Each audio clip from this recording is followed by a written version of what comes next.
art still nameless to eternity. Come thou forth, I say, and aid and guard me in this work of art.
Charioteer of the East, Lord of the past and of the future. I see by mine own inward light, Lord of resurrection, who cometh forth from the dust, and my birth is from the house of death.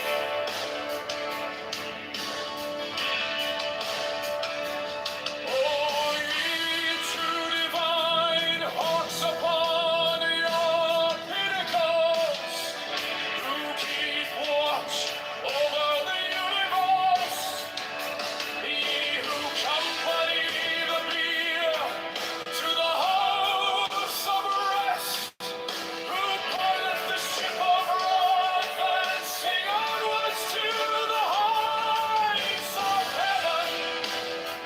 Lord of the shrine which standeth in the center of the earth, behold, he is heaven, and I in him. Mine is the radiance wherein floated heaven on firmament. I travel upon high, I tread upon the firmament of blue. I raise a flashing flame with the lightning of the new, ever rushing on in the splendor of the daily glorified wrath, giving my life to the dwellers of earth.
Lying abode in the silence,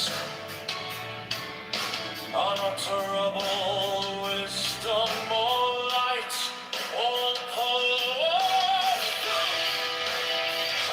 grace, luxury, holding by whatever name I call thee.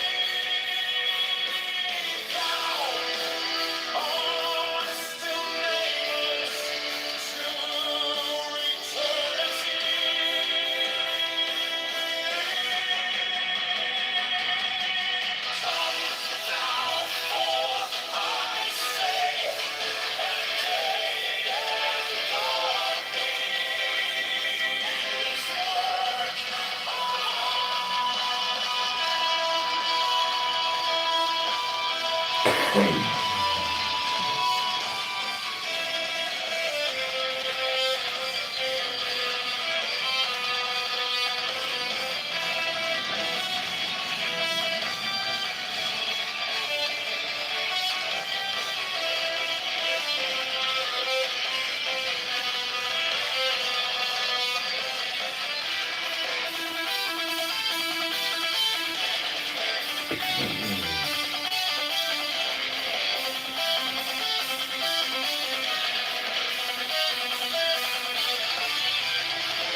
I am the charioteer of the East, Lord of the past and of the future.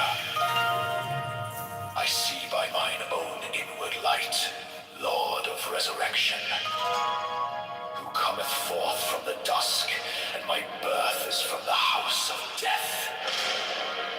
O ye two divine hawks upon your pinnacles, who keep watch over the universe, ye who accompany the bier to the house of rest, who pilot the ship of Ra advancing onwards to the heights of heaven, Lord of the shrine which standeth in the center of the earth.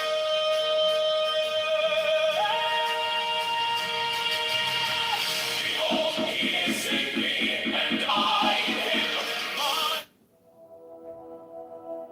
I am the charioteer of the East, Lord of the past and of the future.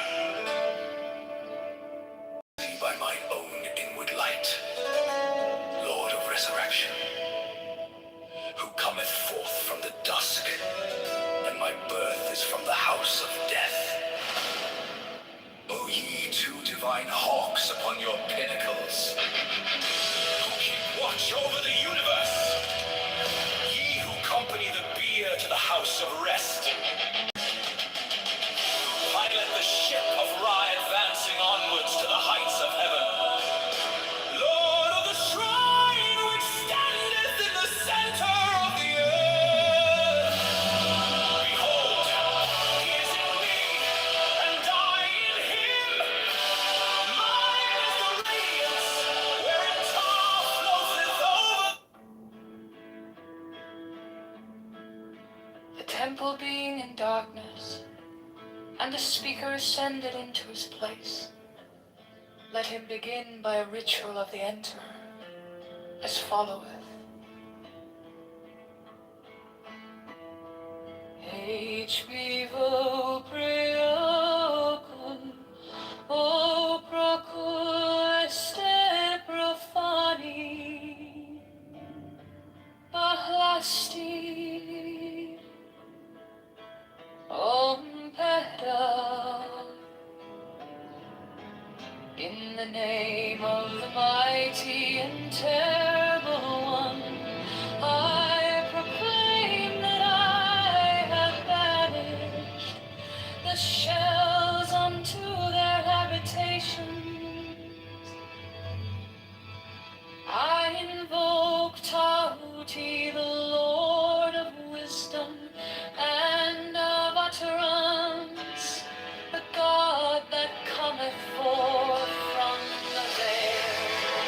O thou majesty of Godhead, wisdom crowned Tahuti, Lord of the gates of the universe.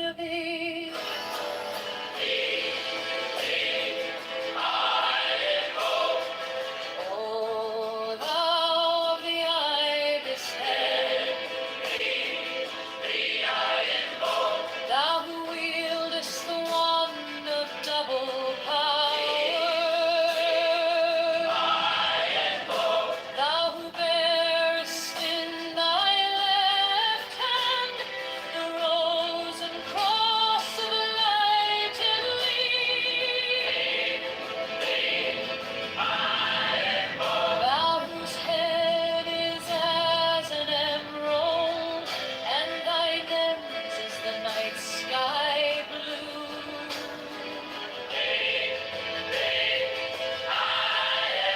Thou whose skin is a flaming orange, as though it burned in a furnace.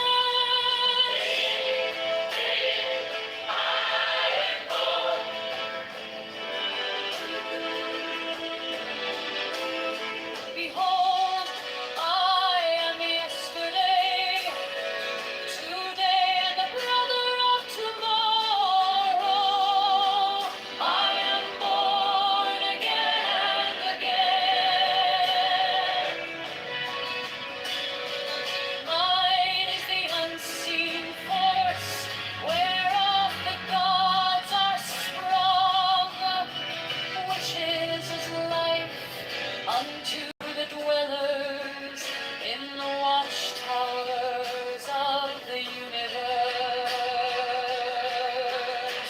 I am the charioteer on east, Lord of the past and of the future. I see by mine own inward light, the Lord of resurrection, who cometh forth from the dusk, and my birth is from the house of death.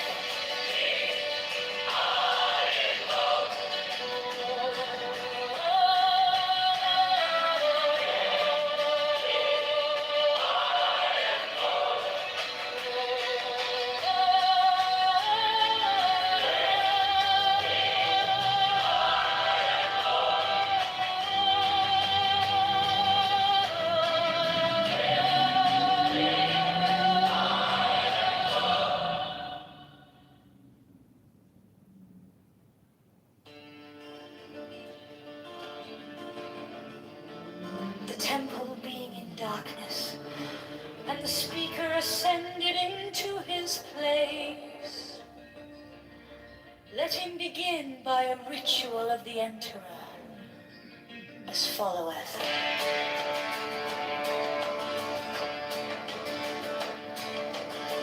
HB vol priocol o procol est profani, Balasti, Ompeda. In the name of the mighty and terrible one, I proclaim that I have banished the shells unto their habitation. I invoke Tahuti, the Lord of wisdom and of utterance, the God that cometh forth from the veil. O thou majesty of Godhead, wisdom crowned Tahuti, Lord of the gates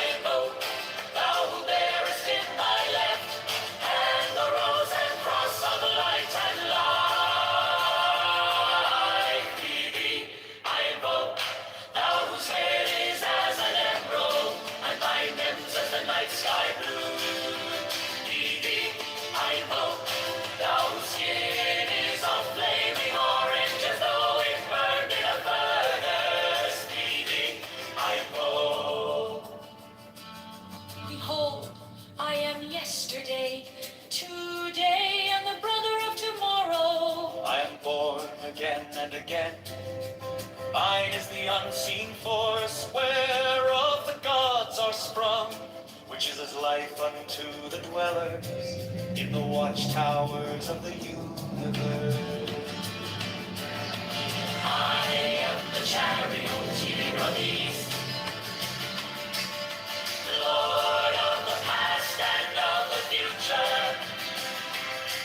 I see by mine own inward light, Lord of resurrection, who cometh forth from the dust, and my birth is from the house of death. Lead me, invoke, O thou of the ibis head. Lead me, I invoke, thou who willest the wand of double power. Lead me, I invoke, thou who bearest in thy left hand the rose and cross of light and life. Lead me, I invoke, O thou of the ibis head. Lead me, I invoke, thou who willest the wand of double power. Lead me, I invoke, thou who bearest in thy left hand the rose and cross of light and life. Lead me, I invoke.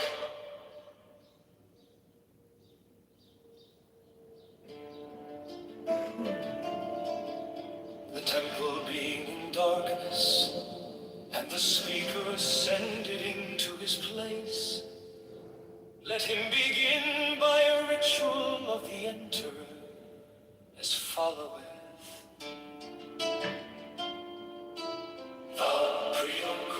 O procul este profani, Balastion Vera.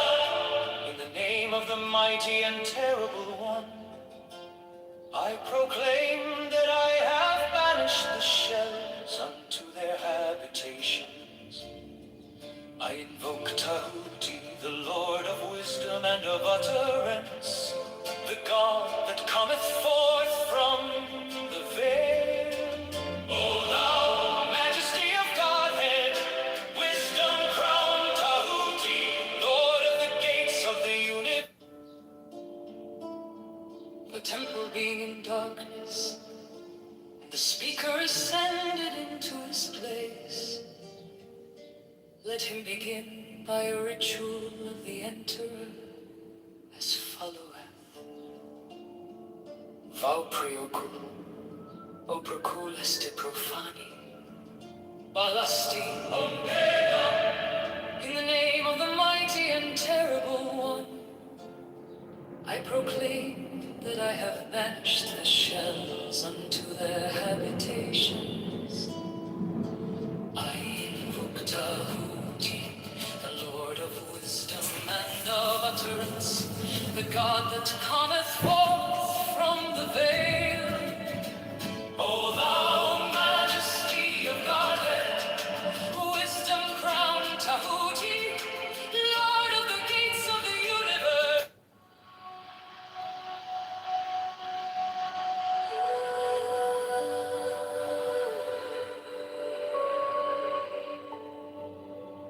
The Gnostic Catholic Church, the Order of the Knights of the Holy Ghost,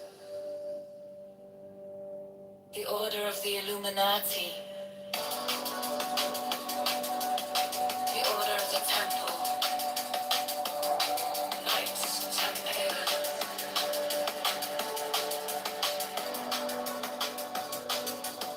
the Order of the Knights of St. John,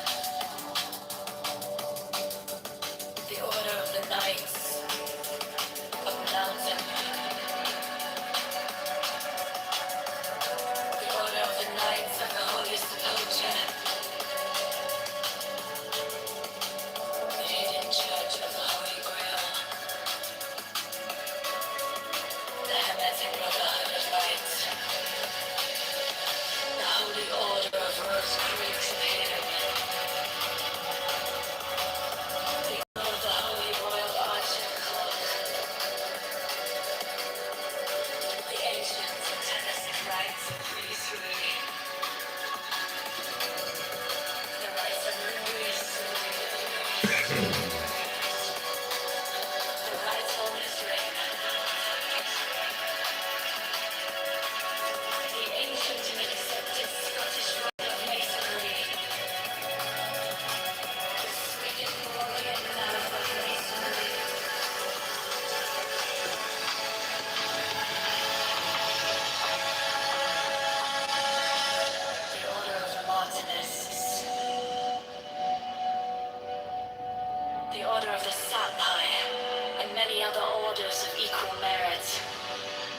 of less fame.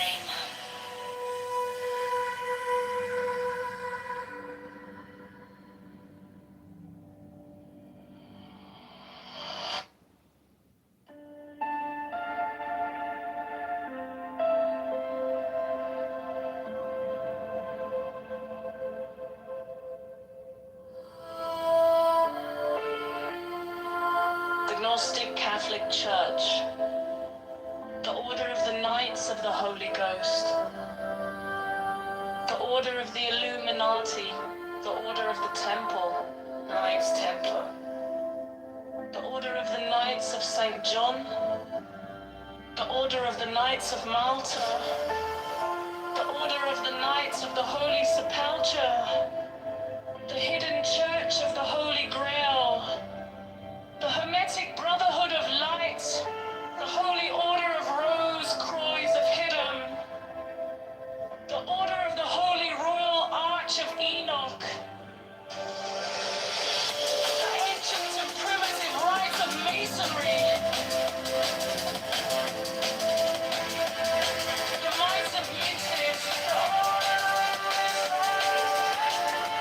rites of Masonry,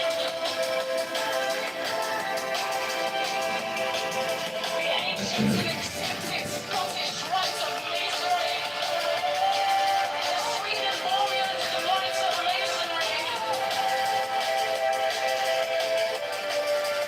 the Order of the Martinez, the Order of the Sapphire, and many other orders, if of letters, if of less fame.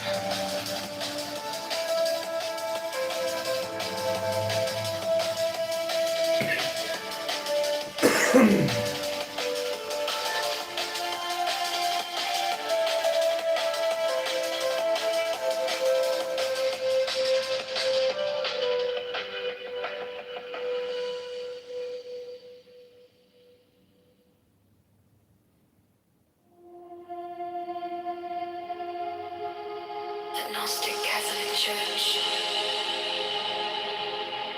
the Order of the Knights of the Holy Ghost,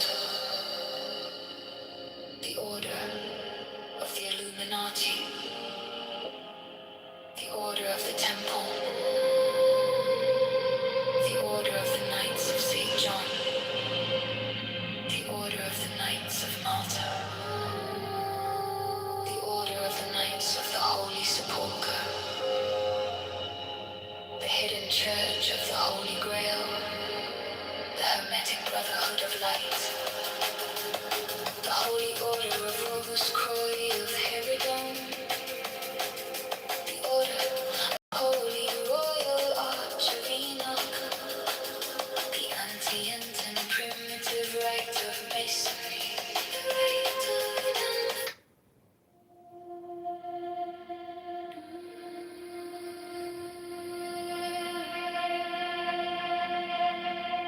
the Gnostic Catholic Church, the Order of the Knights of the Holy Ghost, the Order of the Illuminati, the Order of the Temple, Knights Templar, the Order of the Knights of St. John, the Order of the Knights of Malta, the Order of the Knights of the Holy Sepulchre, the Hidden Church of the Holy Grail, the Hermetic Brotherhood of Light, the Holy Order of Rose Croix of Herodon, the Order of the Holy Royal Arch of Enoch.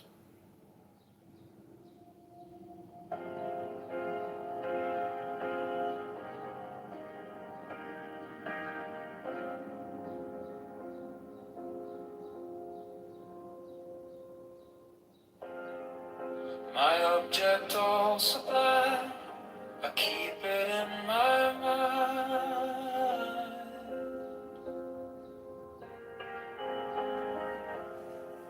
A needle made of light, threading through the night.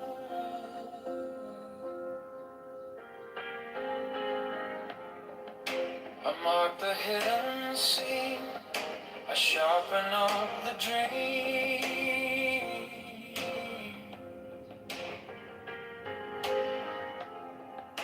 The case is cold but clear. I waited long enough here.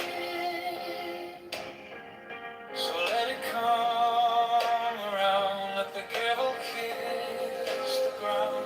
I want the scales to sing on the edge of everything, to make the punishment fit the crime.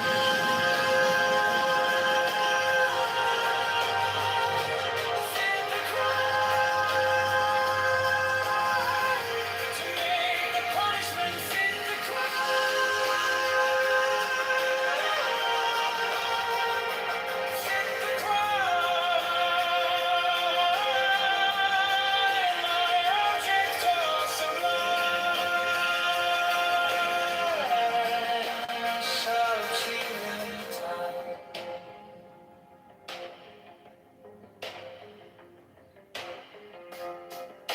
You wore the borrowed face. You left no kind of grace.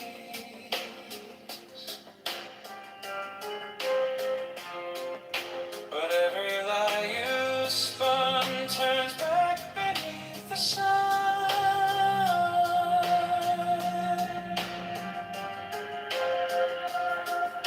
I kept the final clue, like inside my shoe.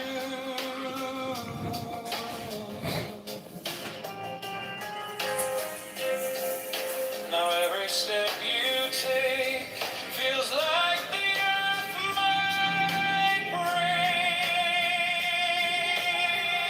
So let it come around, let the gable kiss the ground. I want the scales to sing on the edge of everything, to make the punishment fit the crime.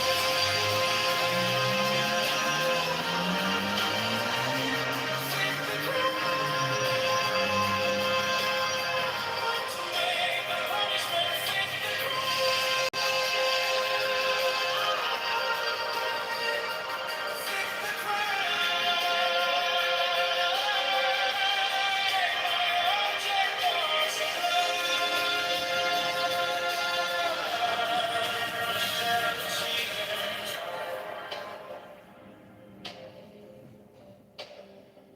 And if I'm wrong, but I have held on long to the shape of what was lost, to the price, to the cost, to make the punishment fit the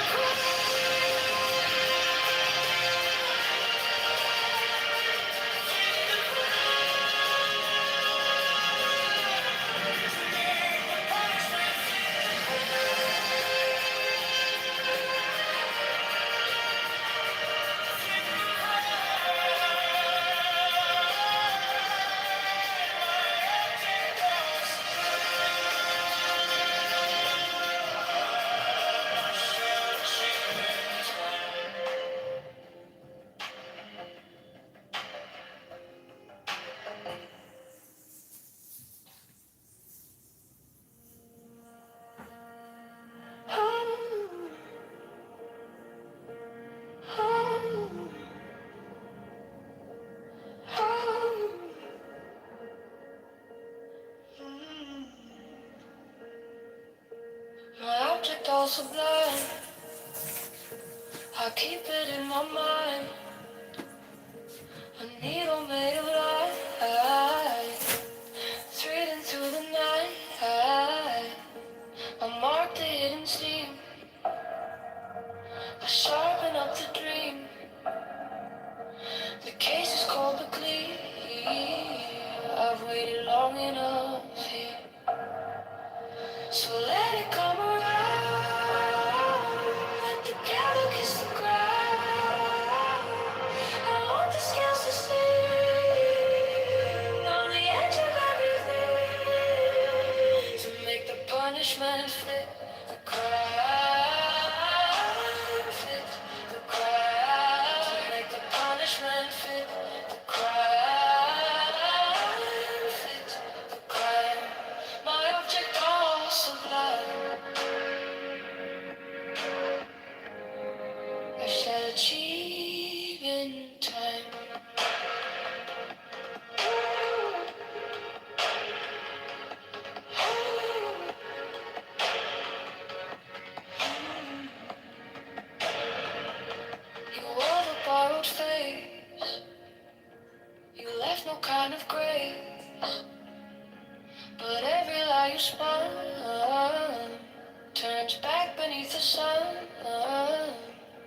I kept the final clue, like a blade inside my shoe. Now every step you take feels like the earth might break. So let it come around, let the gale kiss the ground. I want the scales to see on the edge of everything, to make the punishment fit the crowd. The crowd, make the punishment fit the crowd. Fit the crime, my object all sublime. I shall achieve in time.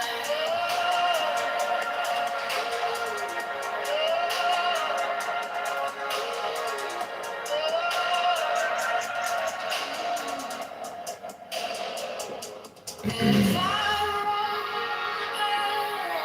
but I have held on to the shape of what is lost to the prize, to the cause, to make the punishment fair. The crowd, fit the crowd, make the punishment fit the crowd, fit the crowd. My object all sublime.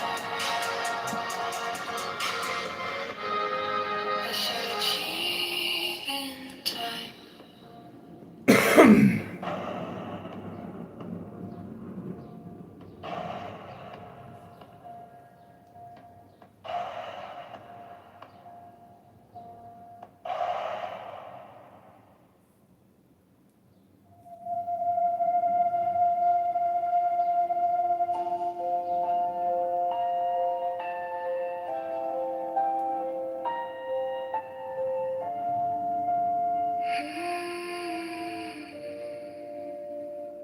My object all sublime, I shall achieve in time.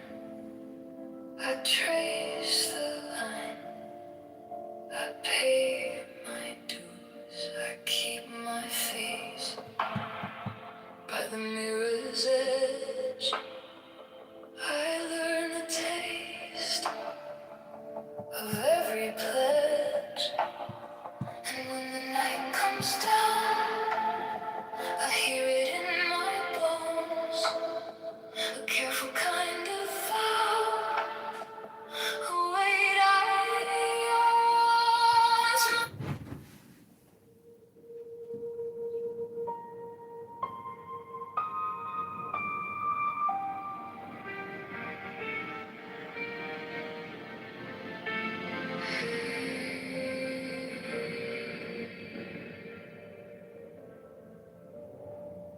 My object all sublime, I shall achieve in time. I trace the line, I pay my dues, I keep my face by the mirror's edge.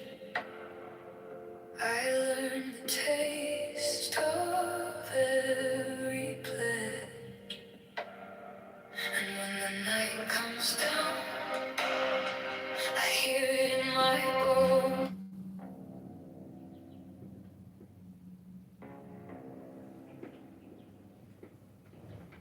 Give me the sign of the open night,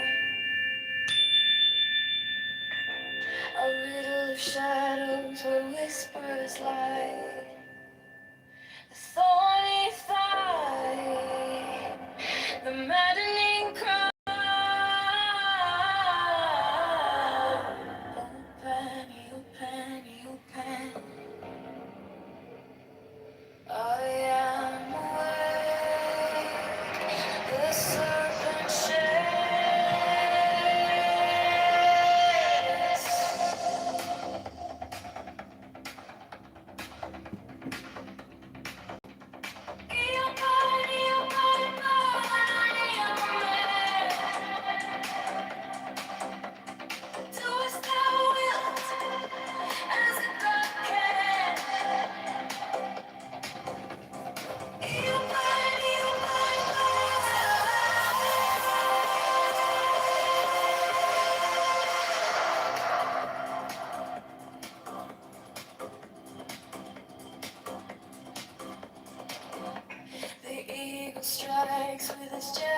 with claw. The beasts emerge as the gods withdraw. A storm of silence, a broken law.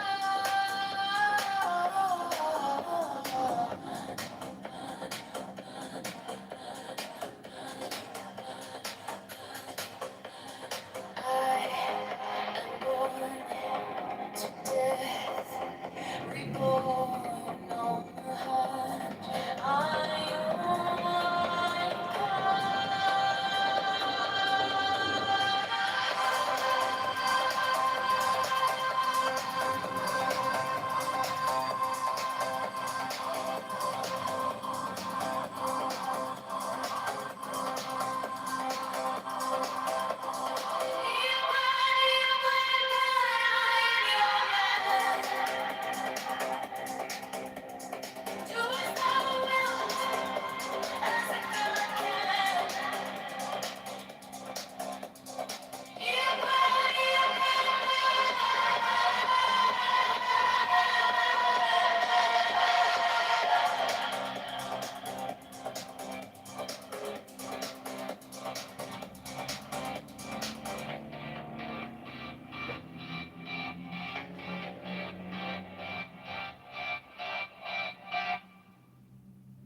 under neon skies where the star comes.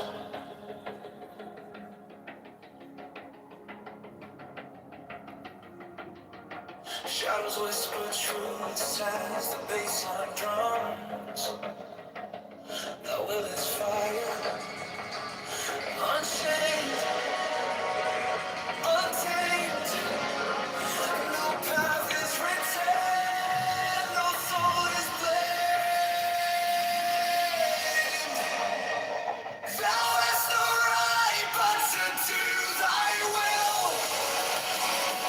Feel the stars, let the silence fill your will. On its way, it's alive, it's delivered from the lust of the thrill.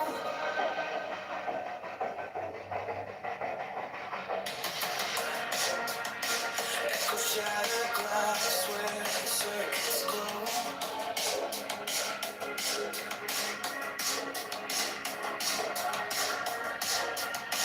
The clock ticks slow, but it doesn't show. No purpose, no time, just beat and sink. Every way perfect, on the edge, on the brink. No chains, no bars, just a void to fill. Every pulse, every spark is a perfect way.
My sweetness whispers everywhere. Sweetness of sunshine fills my veins. Strong rivers wash my chains. No need for gold, no need for fame. This quiet place, it knows my name.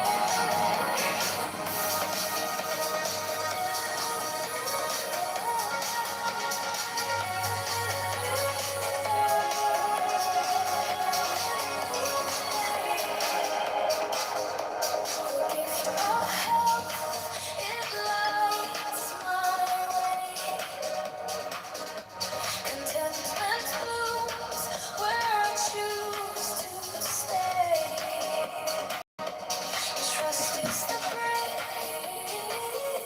where hearts align.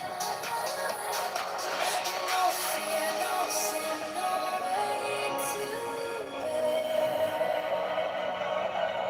The sweetness whispers everywhere. Sweetness of solitude fills my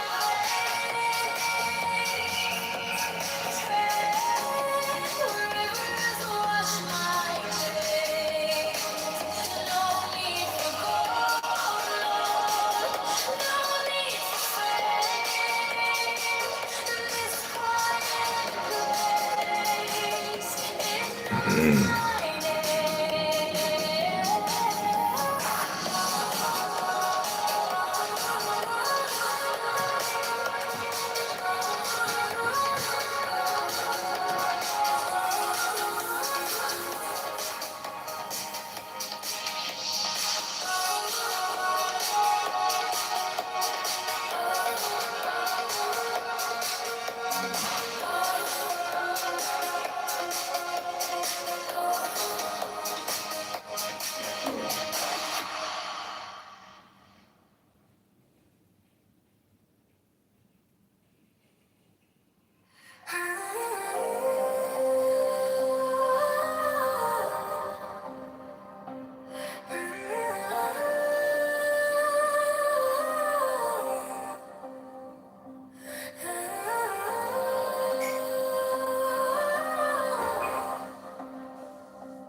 No fire burn like passion wild.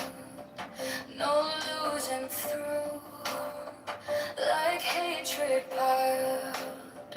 This body aches, a cage of stone. Rest whispers soft, the only throne. Hunger is the beast, the sharpest sting. Body cries, its constant claim. But Lord, truly see,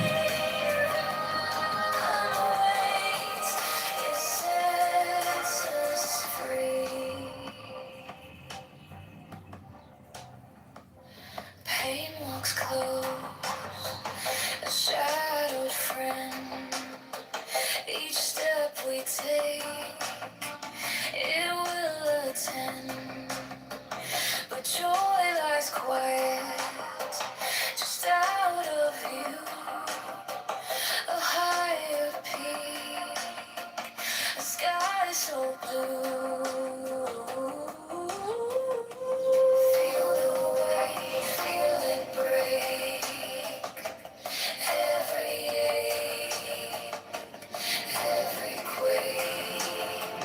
Hunger's the beast, the sharpest sting. Body cries, its constant cling. But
the shadows,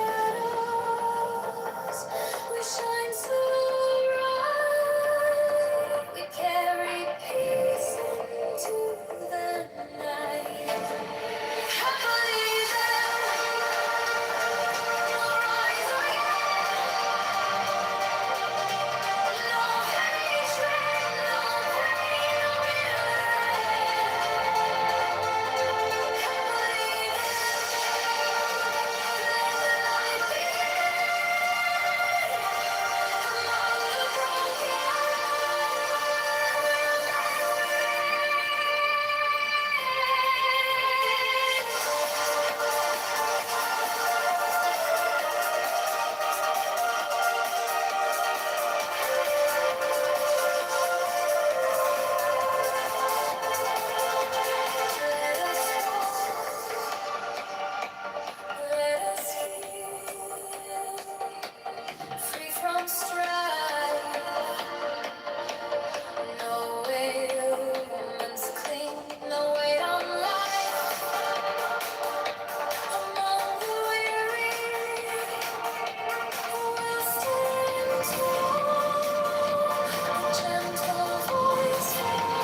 by the mystical union of fairy and fawn.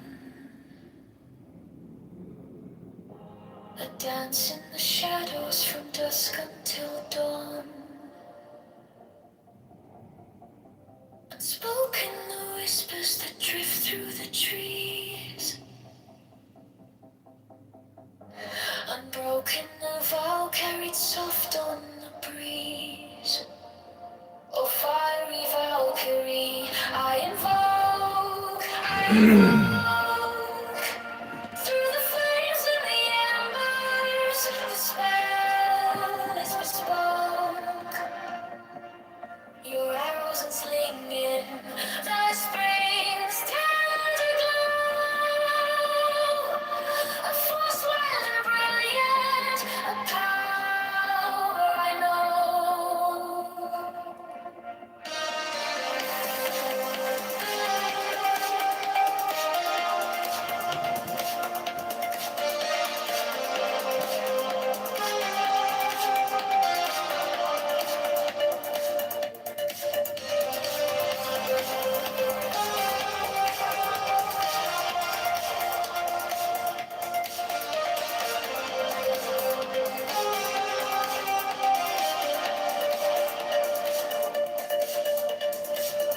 A secret communion of hearts left unsown. The listless, resistless, tumultuous tone. Through veils of the morning, her armor does gleam. The warrior spirit ignites every dream. No godhead could charm her, no throne could command. But manhood awakened, she took up her stand. In brilliance resilient, her fire does burn. A goddess of spring, with the world left to turn. A fiery flattery, I invoke. Through the flames and the embers, the spell is bespoke. Your arrows unslinging, the spring's tender glow. A force wild and brilliant, a power I know.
By the mystical union of fairy and fawn.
Okay, I want to thank everybody for coming to the John Kitover Sunday entertainment show. We are about to read from the Tao Te Ching by Lao Tzu.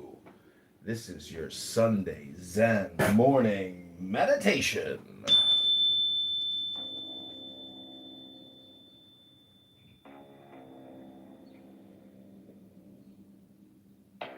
Give me the sign of the open eye, a riddle of shadows where whispers lie, the thorny thigh, the maddening cry. Open, open, open. I am awake, the serpent shakes.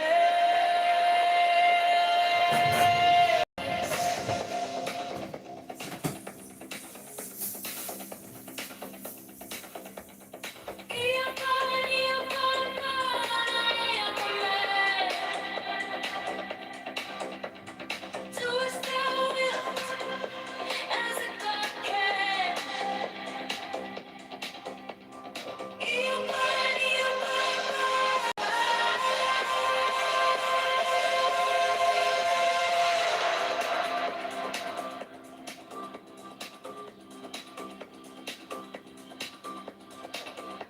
The eagle strikes with its jagged claw.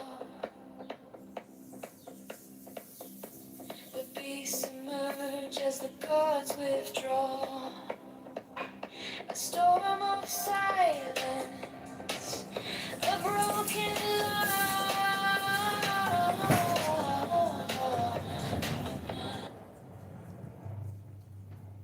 Okay, everybody, this is the John Kitover Sunday show. We also have another room open called Prove to Me God Does Not Exist show in Ask the Mystic House. It's a new fun house dedicated to defeating the atheists, these incredibly obnoxious trolls. We're going to obliterate them here on Clown House.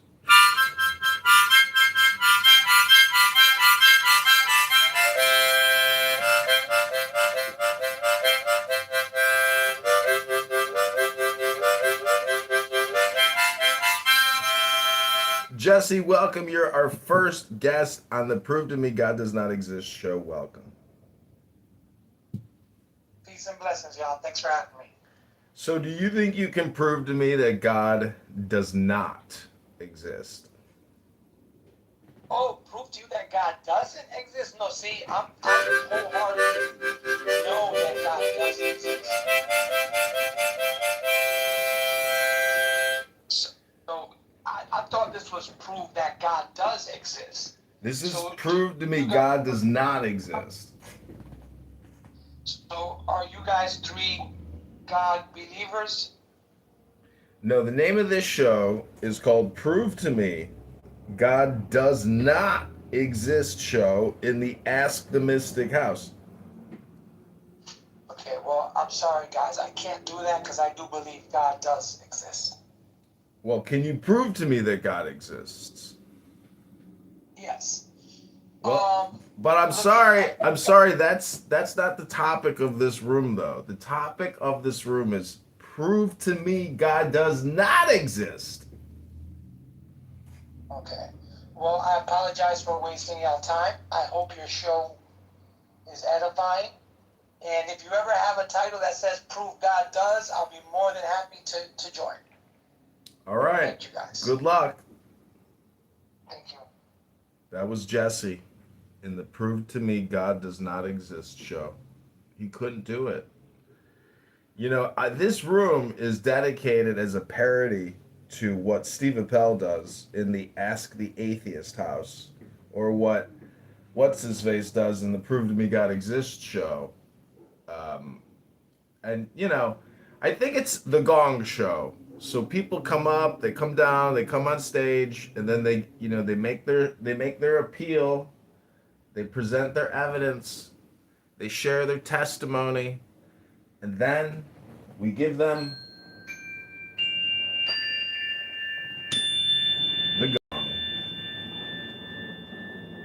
called The Gong Show.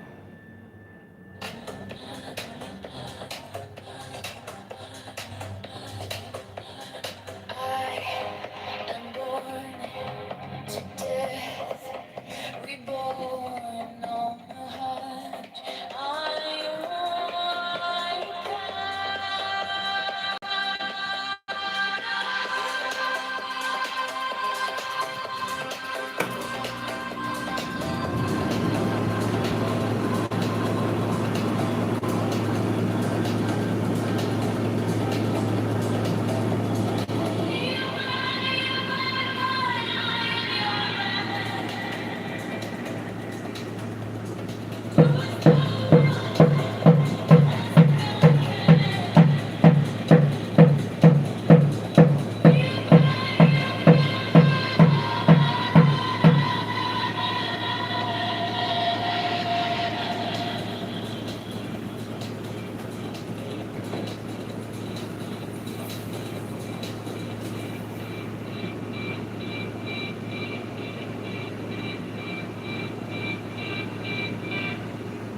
Shadows whisper truths as the baseline drums. The will is fire, unshaped, untamed. No path is written, no fall is blamed. Thou hast no right but to do thy will. Feel the surge, let the silence fill.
heat of that flow.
Give me the sign of the open eye,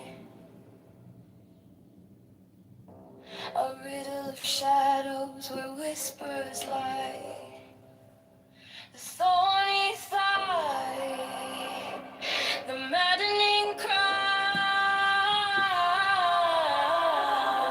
Open, open, open. I am awake. The sun